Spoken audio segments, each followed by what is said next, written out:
So, the translations are out for My Hero Academia, and let's just say that from what we get with this chapter, it seems the winds are changing in the favor of the heroes, both literally and metaphorically, and you'll get to understand why that's going to be the case, but first, right after this.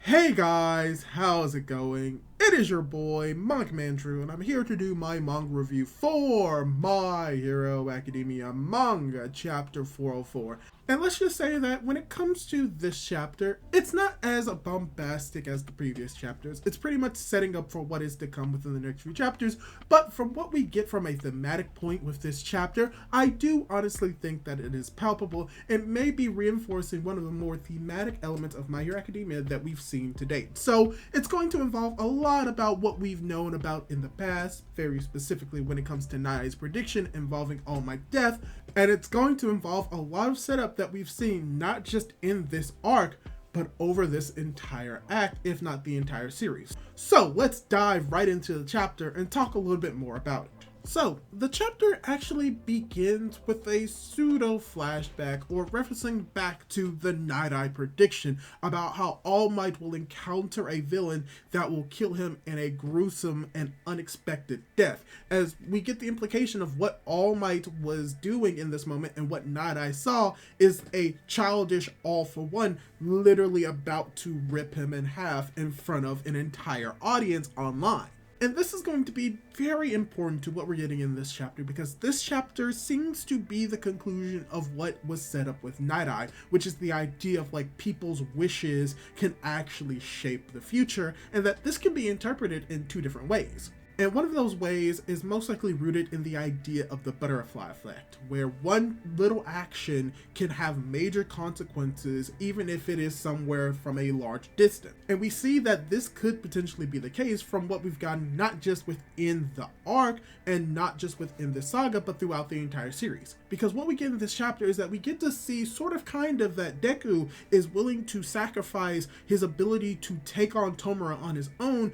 to help Bakugo actually attempt to save All Might, where we actually see that he uses gear shift to actually fling Deku by doing a cool maneuver over towards All for One's location, where it seems as if this is all happening within split seconds, if not moments, of what's happening to All for One and All Might in this moment. And even we get to see the second user pretty much chastising Deku for what he's doing, but this ties into and leads into what I was talking about earlier when it comes to the butterfly effect and how a small change somewhere across the world can have major ramifications in the current area, even if they seem to be unconnected. And this is mainly seen through the idea of how everyone around the world is praying and hoping for All Might's safety, as we get the more significant representation of the flower petals or the little leaves that we've seen throughout this final war, and how it finally comes into vogue and finally comes into play in this moment, as we've seen those literal leaves throughout the entire arc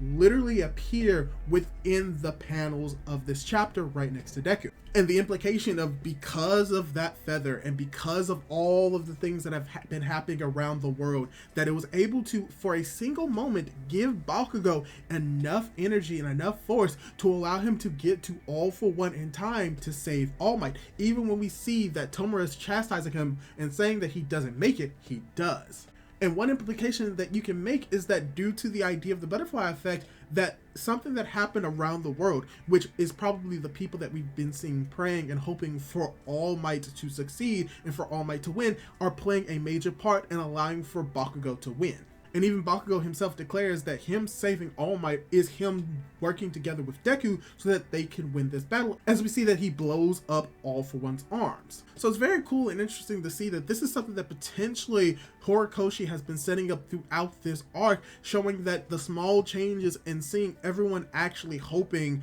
that that could cause a butterfly effect, if not in the literal sense of like a butterfly's wings flaps creates a hurricane, that the people praying or the people hoping, like clapping their hands, taking a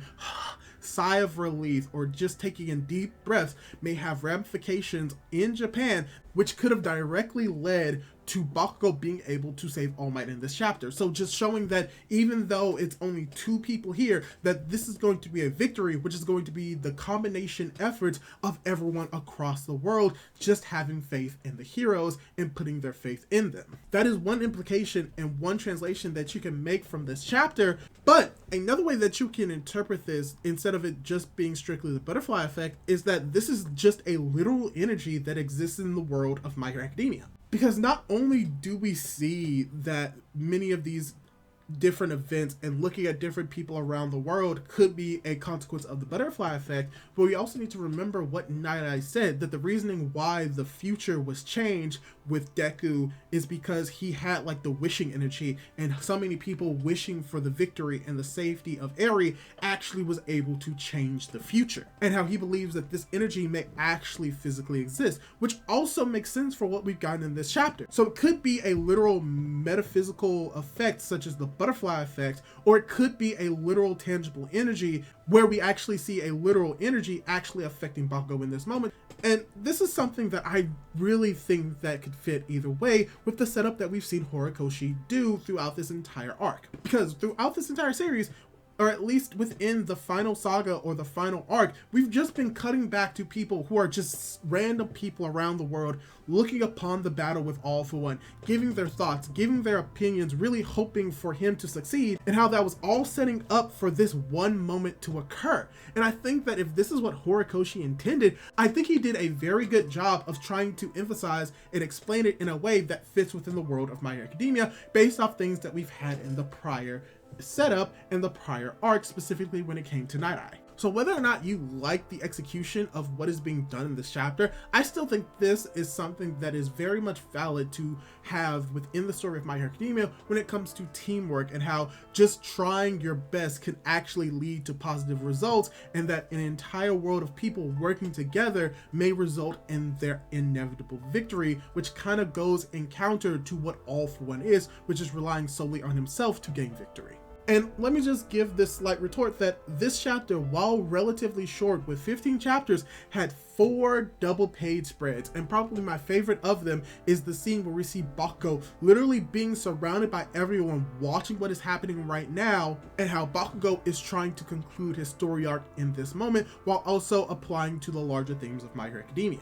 Because at this moment, he's about to save All Might. He does save All Might. And when it comes to Bakugo, we've known that he's had this sort of regret inside of him about how he believed that he led to the downfall of All Might, and now he's given the chance to actually be able to save him. And this is the reasoning why, no matter how you think about the execution of Bakugo's revival, this makes sense and is a proper way to try and conclude his story arc. And whether or not something could have been done better with his death and revival, the fact that it was done to make sure that he can guarantee the win to save All Might is what involves Bakugo's character. His entire character is about winning and redeeming himself, and what is the best way to end his arc? By doing both, by saving All Might while working together with Bakugo, really showing how much he has developed as a character and also as a person. But yeah, there's a lot more that I could really dive into when it came to the smaller details. Like, for instance, we get reference to the weather lady, which brings up once again the phenomenon of the butterfly effect. Once again, we literally get to see the leaves that we've been seeing throughout the entire arc literally pass by Deku in this moment.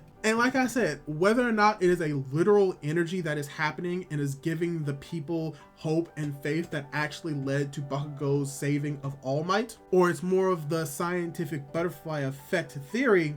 either one of these works with the story of My Hero Academia, and I would be fine with either of them being more accurate to this and being confirmed later on. Also, just something that I didn't really bring up because it really didn't apply to the entire themes of the chapter as a whole, is the reveal that when it came to the vestige inside of One for All in that moment, that the reasoning why it was fading away and beginning to manifest more as All Might in his proper form, which we see in this chapter, is that is the indication that the vestiges inside of One for All are dead, and that when they take full manifestation form, that confirms that they are dead.